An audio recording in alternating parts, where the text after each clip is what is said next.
Today we celebrate St. Joseph in this year that is dedicated to him, sort of a double whammy. And today, March 19th, also kicks off the year of the family. So it's both the year of St. Joseph and the year for the family. And to help us celebrate this year, we've pulled together these little prayer books, and that include the letter of Pope Francis, his apostolic letter, about why we should look to the example of St. Joseph. And each chapter is nice, short and sweet, 1-2 pages, and has some reflection questions at the bottom. And in the back, you can find different novenas, prayers, and litanies to St. Joseph. So be sure to check this out. You can get a digital version in the notes for this video, or you can find them in our churches throughout this year of St. Joseph. And one of the prayers that both Pope Francis and Archbishop Jacobs have been inviting us to pray during this year of St. Joseph is the litany to St. Joseph. And if I'm honest, I had not even heard about this litany till about a year ago when I did the consecration to St. Joseph. And it's a beautiful thing because it has all sorts of different titles given to St. Joseph. For example, husband of the Mother of God, light of patriarchs, faithful guardian of Christ. But one that really stuck out to me is pillar of family life. I love that image of a pillar. If you think about a pillar in church, that massive thing that supports and lifts up the church and also feels the weight of that challenge, of that charge. And I think there are three families in particular that St. Joseph can be the patron of for us. One, obviously, of family life. Now, of the three members of the Holy Family, Joseph perhaps seems the most disposable, but yet God chose him to be the foster father of the Son of God.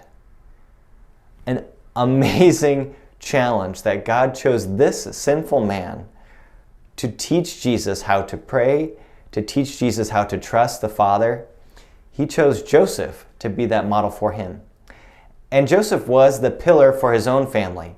He was the one who brought Mary and Jesus to Bethlehem. He was the one who upended his life to take them to Egypt and protect them. He was the one who brought them back to Nazareth. He is the one who worked day in, day out, long hours in his carpentry shop, making sure that they had enough food on the table, often working in the background.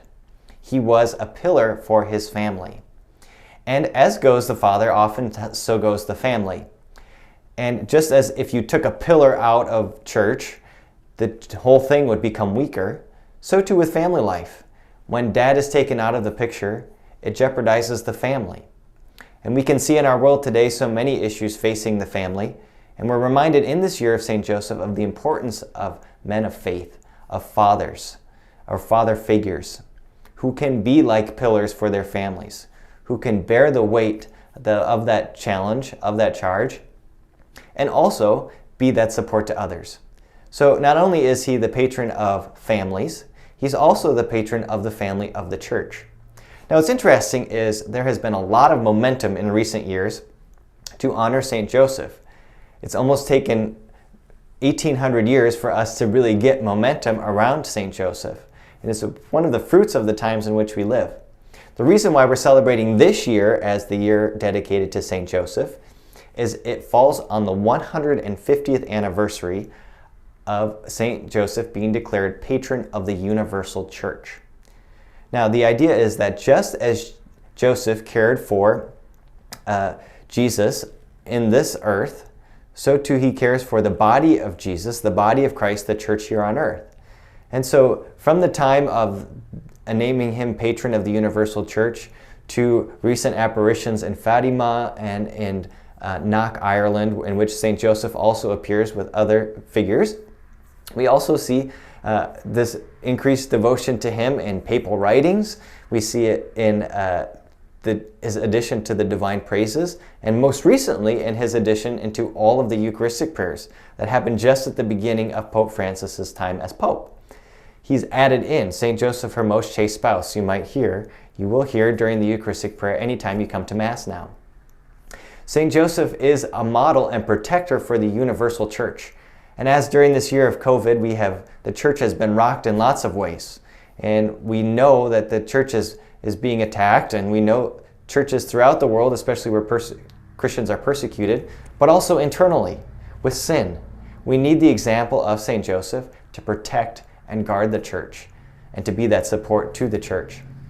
So St. Joseph is the patron of families. He is the patron of the family here on earth, of the church. He also reminds us of the family that awaits us in heaven.